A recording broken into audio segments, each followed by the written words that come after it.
नारायण साकार की संपूर्ण ब्रह्मांड में सदा सदा के लिए जय जयकार। नारायण साकार की संपूर्ण ब्रह्मांड में सदा सदा के लिए जय जयकार। उसने तंत्र विद्या करा दी तो मार दिया।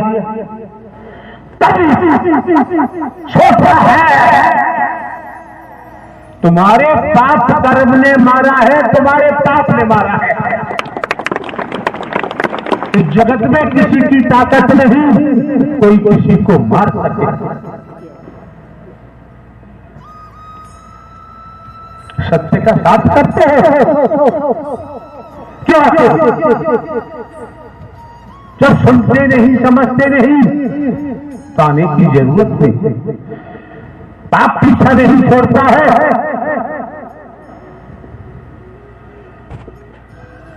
राजा हो चाहे रंग बली हो चाहे अधीरा, संतरी हो चाहे मंत्री, अधिकारी हो चाहे कर्मचारी, इस जहान में कोई हो कर्म ने पीछा नहीं छोड़ा है। इस मुंह से सुना होगा अब पारों को भी कर्म फल भोगना पड़ता है। दावा करते हैं हम तक। संत मर्द भेजे में मस्तक में जाता नहीं। गिरफ्तार कहा जाता है। आप चाहिए निस्वार्थ प्रेम होना चाहिए। अगर स्वार्थी प्रेम है तो वो वासना बनेगा, विचार बनेगा।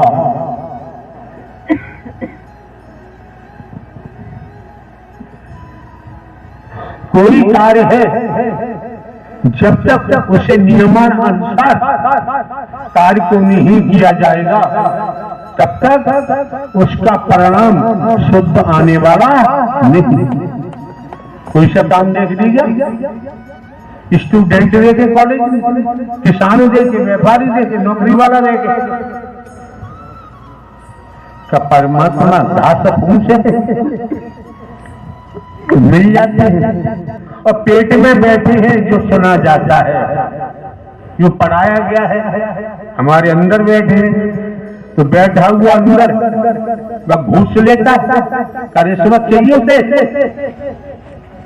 आप बताओ, तुम बताओ ईमानदारी से, जब तुम्हारे पेट में भगवान बैठा है तो भगवान को रिश्वत चाहिए? का भगवान व्यभिचारी होता है? का भगवती व्यभिचारी होती है?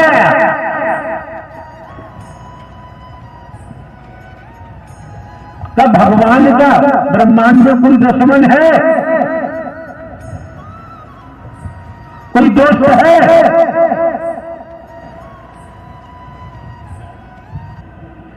जब पेट में भगवान बैठा है किसकी निंदा कर रहे हो? किसकी चुगली कर रहे हो? किसे नीची ऊंची जाति में देख रहे हो? कभी 10 रुपये लिख दिया। हम भी मेहतर, तुम भी मेहतर, मेहतर ही जग संसारा है। कहते कबीर सुनो भाई साधो, कौन मेहतर से न्यारा है। सुबह शाम दिशा मैदान जाते हो, पक्के हो जाते हो और 24 घंटे पेट में जमादार बैठा रहता है, मेहतर बैठा रहता है। किस पे वो नहीं जा रहे? हम भी चमार, तुम ही चमार, चमार ही जन संसारा है। और कहते कबीर सुनो भाई साधो, कौन चमड़ी से न्यारा है? कोई बता दे, बिना चमड़ी का हो। हम भी धोबी, तुम भी धोबी, धोबी ही जग संसारा है। कहते कबीर सुनो भाई साधो, कौन धोबी से न्यारा है? अरे कुछ नहीं, अंडर बियर बनियान तो साफ कर ही लेते हो कि अपने बच्चों को नरक में ले जाना चाहते हो। स्टूडेंट हैं, छोटे बच्चे हैं, बहन बेटियां हैं। जब इनमें असत्य का संचार होगा, रोग का, विषेले लहू का, हलाहल का संचार होगा तुम्हारी भाषा के द्वारा, तुम्हारे कर्म के द्वारा, तो बेचारे ये भी नहीं निकल पाए, ये भी नहीं निकल पाए। तोताराम हमारे पास आया, उसने कहा कि महाराज जी हमारा बेटा मर गया है। हमने ऊपर से नीचे तक उसे देखा, हमने कहा भाई हमसे क्या मतलब है, हमें क्यों बता रहा है, हमें बताने की क्या जरूरत है कि बड़े दुखी है। हमने कहा तू महादुखी होगा, तेरे महादुख को संसार में कोई हटा ही नहीं सकता। अगर तू दुख से महादुख से हटना चाहता है, एक पल सत्य का साथ कर ले, फिर मरने का तो पाएगा ही नहीं, आ ही नहीं सकता। मिथ्या नश्वर दुनिया में फंसे पड़े, महल बनाने से भगवान मिल जाता है। क्या है ये, क्या है?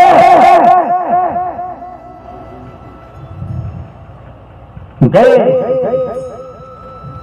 राजा गोपीचंद, बावनगढ़ का राजा,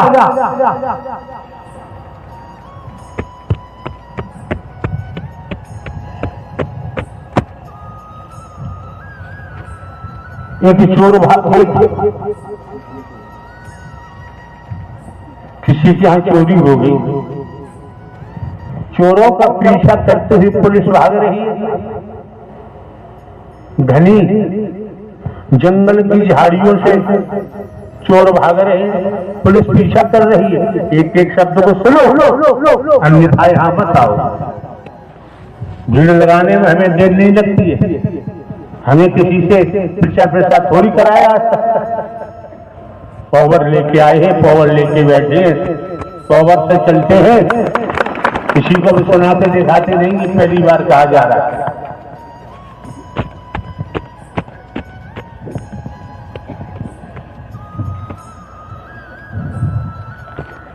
निगाह इधर उधर हुई पुलिस वालों की, चोर तो भागते आ गए, उन्हें लगा कि माल झाड़ी में फेंक दिया। पुलिस वाले आते हैं झाड़ी के पास, झाड़ी में घुसे, भाई फकीर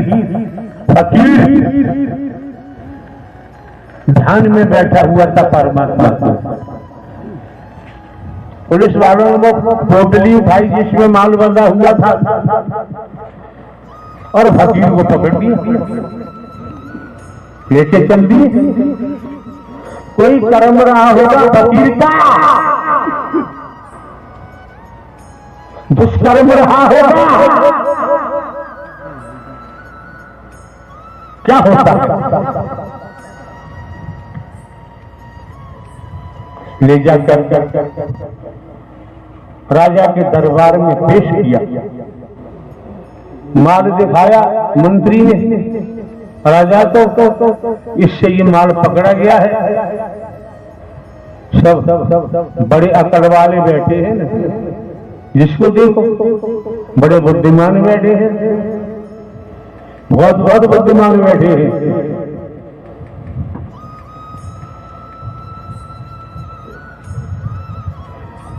माल देखा, उससे फकीर से कहा ये तुमने चोरी की है? फकीर ने कहा मैं क्या जानू चोरी क्या होती है, मैंने चोरी वोरी कुछ नहीं की है, मैं तो अपने परमात्मा का भजन खुलेआम करता हूं, मुझे चोरी करने की जरूरत ही नहीं। फिर भी जो भी रहा हो, कोई कतरा रहा होगा किसी का। 40 चाबुक मारने की सजा राजा ने सुना दी। चाबुक मारने वाले को बुलाया, कपड़े उतरवा दिए, फकीर तो फकीर है, नग्न और चाबुक पड़ रहे हैं। बेचारों में सोच रहा है कि मेरा कोई दुष्कर्म होगा। अच्छी बात है प्रभु, इसी जन्म में कटवा रहे हो, दूसरा जन्म लेने की जरूरत नहीं पड़ेगी। इस दुनिया में हो, दिखावा दिखा रहे हो, तुम शहंशाह हो, तुम बादशाह हो, तुमने महल बना लिए, नाश होगा, नाश सर्वनाश होगा। किस महल पे है, हम बहुत पाखंड आडंबर में नहीं है। हरि परमात्मा के नाम को जो बदनाम करेगा उसका सत्यानाश तो होना ही होना। उसे से ब्रह्मांड में कोई नहीं बचा सकता, कोई सा भी भगवान नहीं बचा सकता। नाम बेचना, नाम को बदनाम करना, शाबक पड़ रहे हैं। प्रभु इसी जन्म में कटवा दो, कोई कुकर्म पाप रहा होगा। शाबक खाने के बाद ठोकर मार के वकील को भगा दिया, तो भगा दिया।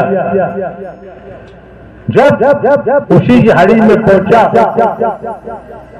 वहां जाकर उसे बोध होता है, आत्मिक बोध होता है। तेरा कोई पाप का कतरा था वो तो कट ही गया, लेकिन राजा को श्राप दे दिया, राजा को श्राप दे दिया। समय व्यतीत होता रहा, श्राप हावी हुआ, राजा को कोढ़ पैदा हो गया। इतिहास उठा लीजिए, इतिहास सभी ने पढ़ा होगा। राजा को कोढ़ हो गया। कुछ समय के बाद राजा की मृत्यु हो गई। समय व्यतीत होता गया। एक दिन राजा गोपी चंद की माता ने अपने बेटे को बुलाया, पास बैठाला, कहा बेटा संसार में कहीं तुझे सत्य का साथ मिलता है तो कर ले, और नहीं मिलता है तो जा गोरखनाथ के चरणों में चला जा। बेटा गोपीनाथ ने कहा, मां तुम पागल हो गई हो, मैं बावनगढ़ का राजा, 16 से तो रानियां हैं मेरी, 100 वो 1000 कन्याएं हैं, कोई दूसरा भाई भी नहीं है जिसने सौंप करके और मैं फकीर बन जाऊं। यहाँ जो आता है तेरा मांगने भी आता है, नोटों की लूट करने आता है, रुपयों की लूट करने आता है, तोड़ा मांगने आता है। वही तो फैला हुआ है।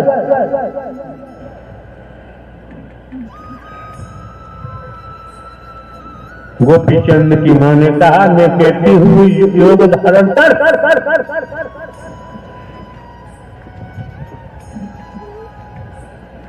सत्य के साथ की थी गोपी चंद की माता। उसने उड़द की दाल को पिसवाया,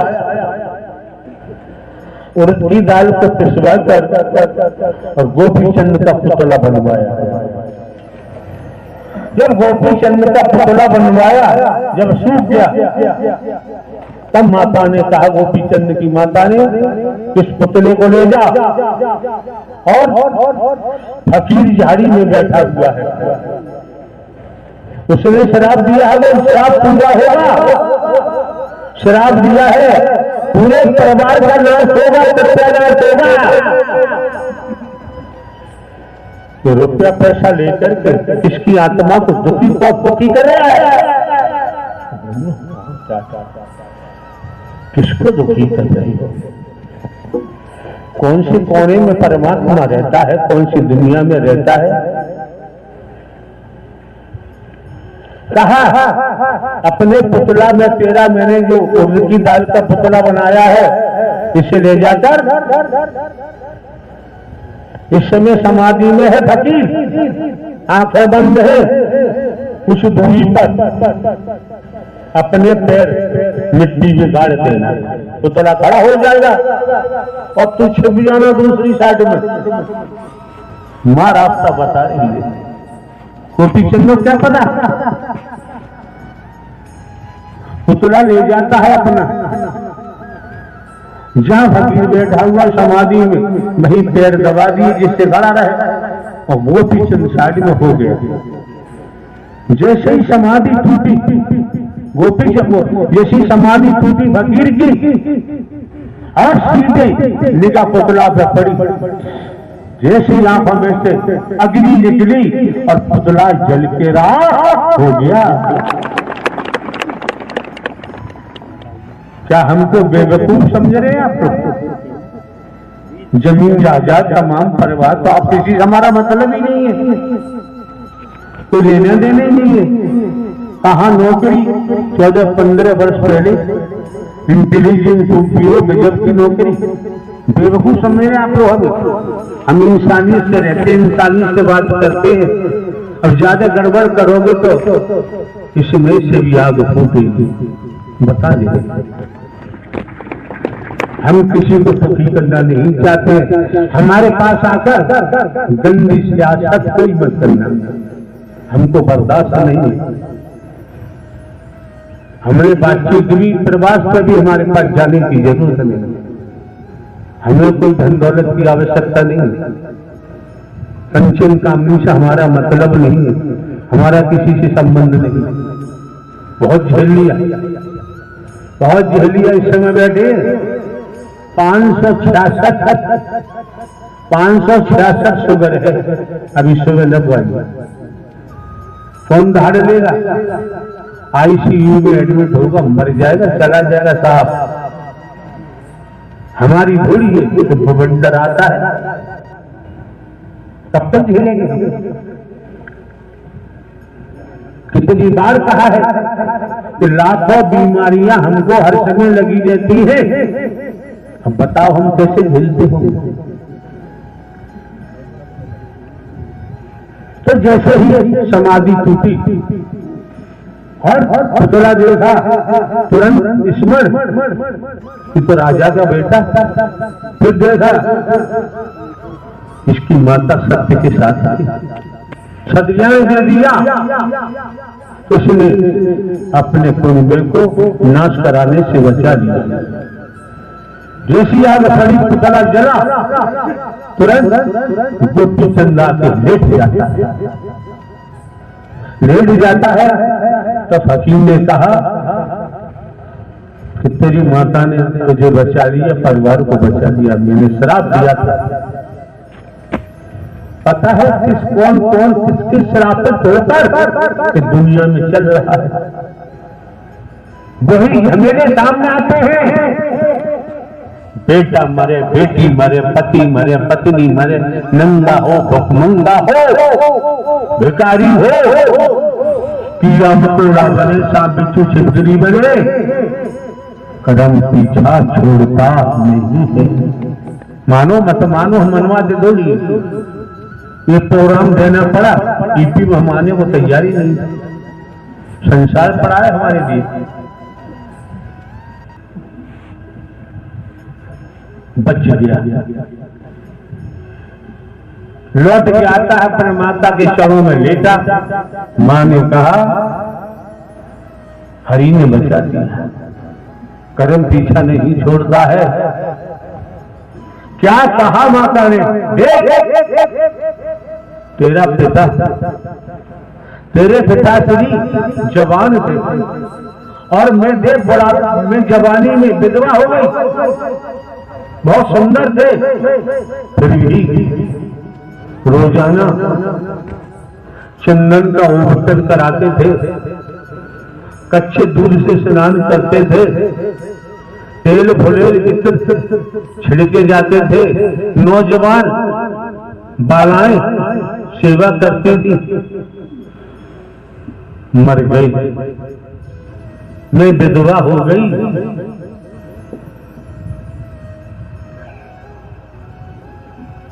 कि मेरी 1000 बेटियों का क्या होगा? 16 लाख रानियों का क्या होगा? गोपी चंद की माता ने दर्शाया, जिसने जैसा किया है उसे भोगना ही पड़ेगा। उस भोग से तेरा कोई कर्म है, मेरे द्वारा तू बच। इतिहास उठा लीजिए, पढ़ लीजिए। और ये राजा गोपीचंद नहीं, बाबरगढ़ का राजा भरतरी का भांजा था। तो राजा भरतरी कश्मीर से लेकर कन्याकुमारी तक राजपाट छोड़ दिया, रानियों को छोड़ा, राजकुमारों को छोड़ा, राजकुमारियों को छोड़ा, राजपद को छोड़ा। ऐसा वैदिक काल का इतिहास कहता है। बोल चले रहे गोरखनाथ की चरणों में। यहां पहुंचकर यार लगभग हम तो ओपन, अरे जब तक कली बनी थी नहीं किसी की दिखाई दिया। जीवन हमारा कैसे गया है हम नहीं इतिहास बताते, कैसे होगा तो तुम्हें सुख तो हम जानते नहीं, ज्यादा सुख क्या होता है। 22-24 साल से ओपनली चल रहा है, इतनी समझ में नहीं आता। कोई बता दे जमाने में हमने कहीं से रुपया पैसा लिया हो, वस्तु पदार्थ लिया हो, सोना चांदी कोठी लिया हो, बंगला लिया हो, जमीन जायदाद खरीदी हो, पुरानी जमीन जायदाद पुश्तैनी, उसी के लिए जन्म शरीर की जन्मभूमि पे कितने लाख रुपया मिला गवर्नमेंट से पेंशन के समय, वो सब लगा दिया। जीवन यापन के लिए खेती कराते हैं, पेंशन है।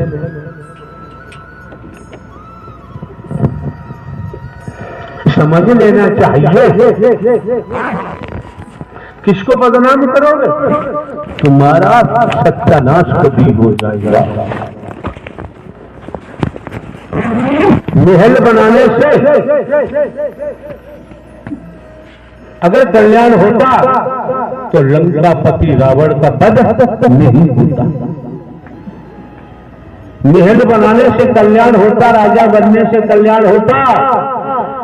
द्वापर का लेख कहता है राजा कंस का वध नहीं होता। कितने कितने बलशाली बताते हैं,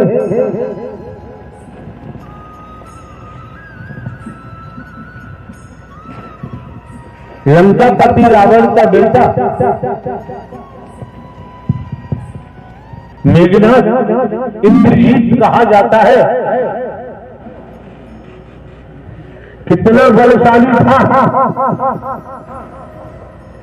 कितना बलशाली था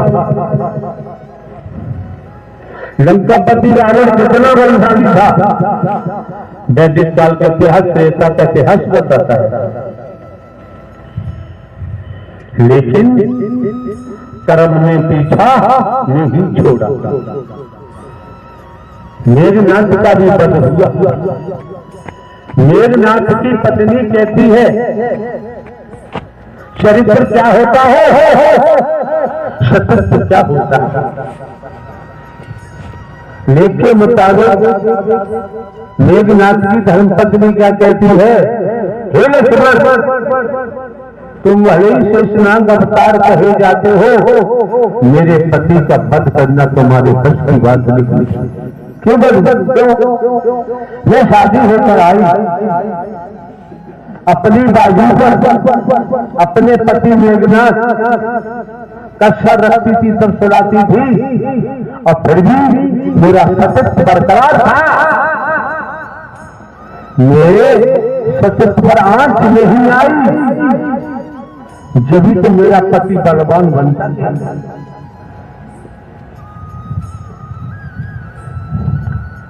क्यों हुआ? ये अकेली पड़ गई। एक तरफ सती सीता